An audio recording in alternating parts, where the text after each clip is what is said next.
em diversas partes do livro, você se bate com a Hannah Arendt, né? Inclusive em textos dedicados a isso, mas também em outros momentos ela aparece ali. A Hannah Arendt, enfim, foi uma intelectual que consagrou a ideia de totalitarismo, né? Quer dizer, a ideia de equivalência entre a União Soviética e a Alemanha nazista.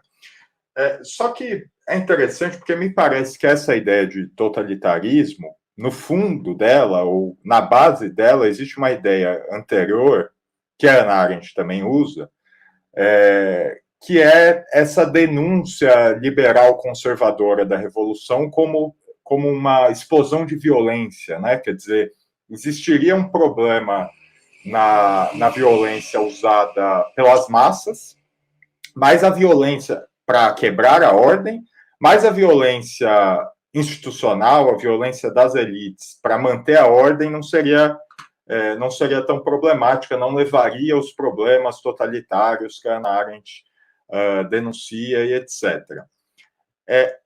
Isso é uma coisa que casa muito bem com a trajetória do Brasil, né? Se a gente pensar o que são os liberais e os conservadores no Brasil ao longo da história, é uma coisa que quer dizer, é aquela coisa, por um lado, aquele semi-iluminismo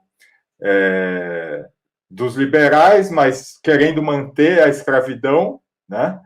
E, ao mesmo tempo, às vezes, conservadores que até queriam quebrar com a escravidão para manter o país, para tentar conservar o país, né?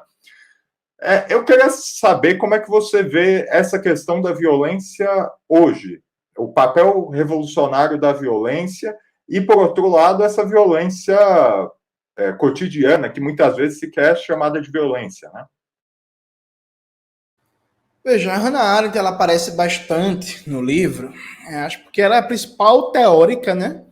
E talvez, inclusive, a mais refinada, mais qualificada teórica desse balanço demonizador das experiências socialistas no século XX. Lembrando que a Hannah Arendt ela é muito coerente, porque ela, para demonizar o movimento comunista que tem origem na Revolução Russa, ela bate na Revolução Francesa, porque entende o movimento comunista como um continuador da tradição jacobina radical e oculta, finge que nunca existiu na história da humanidade a Revolução Haitiana. Porque há uma tese do Domênico Losurdo que eu acho central, que é, quando você for pensar a modernidade é uma progressiva expansão do colonialismo e de uma hierarquia centrada num sistema mundo europeu em que a maioria da humanidade está na condição subhumana, subjugada do mais brutal regime de dominação e de exploração. Há 3 grandes eventos paradigmáticos da modernidade que começam a apresentar uma contratendência, né? Que é a Revolução Haitiana, que é a Revolução Francesa e a Revolução Russa. Essa Revolução Haitiana, Francesa e Russa, elas têm uma trinca de continuidade, né? A tradição radical jacobina, depois se transforma na tradição socialista, que vai descambar no marxismo, e a tradição anticolonial e anti-escravagista da Revolução Haitiana, que foi fundamental, por exemplo, no processo de libertação das Américas, né? Vamos lembrar que, na prática, o único país do mundo que deu apoio a Simón Bolívar, El Libertador, foi o Haiti, né?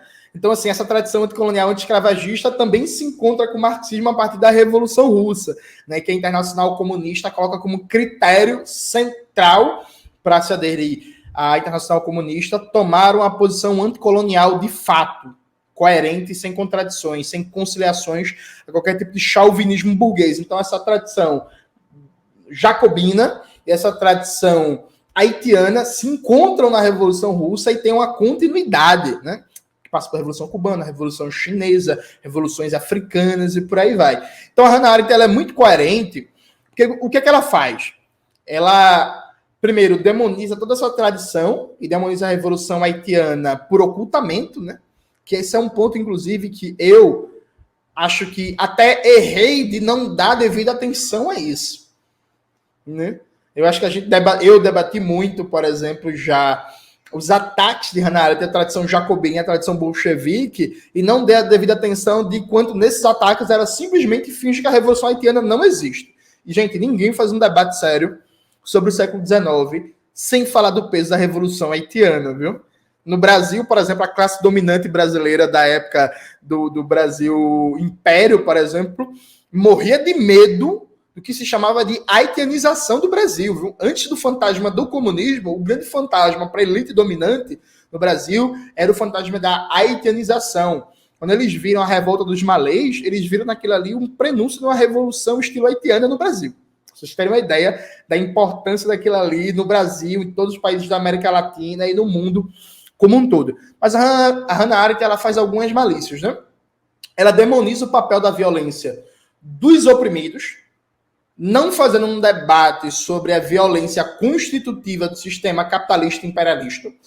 Ela anula o conceito de guerra de libertação, e não dá para contar a história do século XX sem a teoria e a prática da guerra de libertação, um povo com menos poder econômico, com menos poder militar, que se rebela contra uma potência mais poderosa e adota várias formas de guerra de guerrilha, de guerra irregular, de guerra popular prolongada para vencer aquela máquina político, econômico, ideologicamente superior. Então ela anula, porque faz um debate que a guerra e a violência é a negação da política, porque a política é por essência diálogo. Né? Desconsiderando que, como traz brilhantemente o Frantz Fanon, que também é comentado no livro, para os povos colonizados, a premissa da condição da palavra na posição do ser humano é a destruição do colonialismo, porque o colonialismo é a negação total da humanidade do colonizado. E o colonialismo é uma máquina que só vai ser subjugada por uma força. Sabe? Então, oculta todo esse debate e faz uma reflexão em que parece que a dimensão da violência é uma escolha que a gente pode fazer ou não enquanto povos oprimidos. Veja, gente, eu lembro quando eu li aquele livro Adam Smith em Pequim, publicado pela Boitempo, né, do Giovanni Arrighi, aí tinha uma nota de rodapé despretensiosa, marginal no debate do livro. E aí o Giovanni Arrighi está citando um autor que eu não vou lembrar o nome, que ele diz assim: no pós-Segunda Guerra Mundial foi a primeira vez na história da humanidade que uma potência conseguiu manter bases militares com efetivos mobilizados de maneira permanente em todos os 4 cantos do mundo. Vocês pararam para pensar a dimensão militar do imperialismo no pós-Segunda Guerra Mundial? Porque até então, né, você tinha cada potência que tinha suas zonas de influência, e por mais que a Inglaterra, um império onde o sol se põe, a Inglaterra não tinha bases militares em todos os 4 cantos do mundo prontas para serem mobilizadas e com capacidade técnica, não necessariamente política, são coisas diferentes. Capacidade técnica para fazer guerra em várias frentes globais ao mesmo tempo. Os Estados Unidos têm. Então a gente está lidando com a situação que qualquer reflexão sobre política que desconsidere a guerra, qualquer reflexão sobre revolução que desconsidere a guerra, é simplesmente uma reflexão, usando a palavra da moda, negacionista, que desconsidera que nunca antes na história da humanidade, desde o pós-Segunda Guerra Mundial, a gente teve uma máquina militar tão capilarizada no mundo inteiro. Há capacidade técnica para os Estados Unidos estar em confrontos militares de grandes proporções, ao mesmo tempo na América Latina, na África, na Ásia, na Oceania, na Groenlândia, onde você imaginar. Percebe? E na prática, a Europa Ocidental é um protetorado militar dos Estados Unidos porque está crivado de bases militares. Mesma coisa pode ser dita da Coreia do Sul. Algumas pessoas, inclusive, falam da Coreia do Sul como um estado cliente dos Estados Unidos, dado a capacidade geoestratégica de domínio militar que os Estados Unidos têm instalado no país a partir da sua infraestrutura militar ali colocada, né? Então, veja, falar de política sem falar de violência, desde uma dimensão geopolítica, já é um absurdo. No caso da América Latina, veja, no caso da América Latina, o monopólio legítimo da violência pelo Estado nunca aconteceu, viu?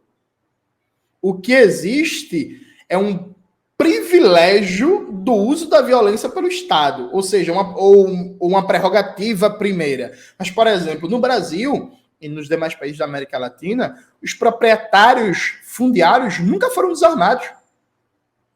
Nunca foram desarmados. Mudou-se a forma, mudou-se a maneira como se apresenta isso, por aí vai. Mas veja, é um dado, inclusive, que toda instituição burguesa sabe, que você, por exemplo, se é um fiscal do trabalho, você não pode entrar sozinho numa fazenda, por mais moderna que ela seja. Você tem que ir acompanhado da Polícia Federal, porque você sabe que tem capangas armados lá.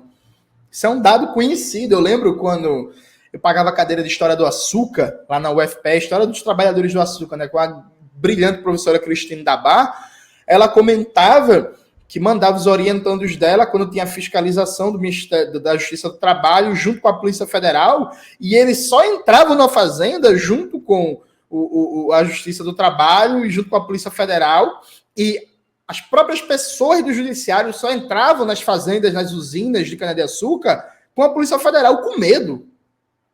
Porque sabe que todo mundo ali está armado. E aí, sem falar das diversas formas de armamento de grupos urbanos, né?